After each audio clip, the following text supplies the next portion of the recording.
السلام علیکم۔ بسم اللہ الرحمن الرحیم۔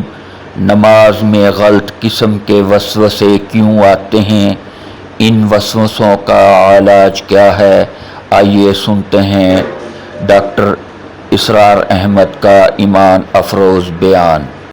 غلط قسم کے وسوسوں کا 100% تو امکان ہے ہی نہیں کہ بند کیا جا سکے، اس لیے کہ یہ تو شیطان کو اللہ نے اجازت دے رکھی ہے نا، اور شیطان کو یہ طاقت دی ہے، وسوسہ وہ کرتا ہے، یوسوس فی صدور الناس، لیکن جبر نہیں کر سکتا۔ وسوسے کے بعد اس وسوسے پر عمل کرنا یہ انسان کے اپنے اختیار میں ہے۔ البتہ ان وسوسوں کو کم کیا جا سکتا ہے، بہت کم کیا جا سکتا ہے۔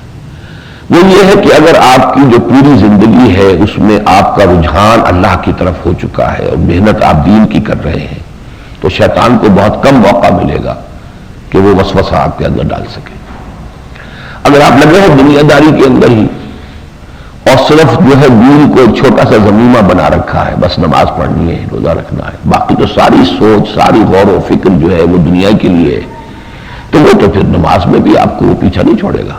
وہ دنیا بھی پیچھا نہیں چھوڑتی نماز میں بھی، اور نہ شیطان پیچھا چھوڑتا ہے۔ تو جہاں تک تو وسوسے کے آنے کا ہے کہ بالکل سب کے بعد وہ ممکن نہیں ہے، بلکہ حضور سے صحابہ نے بعض نے کہا کہ حضور ہمارے دل میں ایسے خیالات بھی آتے ہیں کہ ان کو زبان پر لانے سے کہیں زیادہ ہمیں یہ بہتر نظر آتا کہ ہمیں زندہ جلا دیا جائے، ایسی بات۔ تو حضور نے فرمایا تھا تمہیں واقعی ایسا محسوس ہوتا ہے کہ تمہیں اتنا صدمہ ہوتا ہے اس پر؟ عرض کیا جی ہاں۔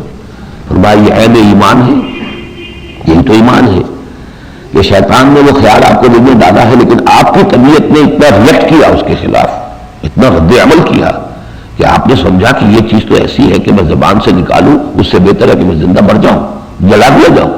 تو یہی تو ایمان ہے، پھر ایمان ہے نا مانو۔ جب اس وسوسے پر آپ کو دکھ ہوا، رنج ہوا، اس کے خلاف ایک رد عمل پیدا ہوا، تو یہ ثبوت ہے اس کا کہ ایمان موجود ہے۔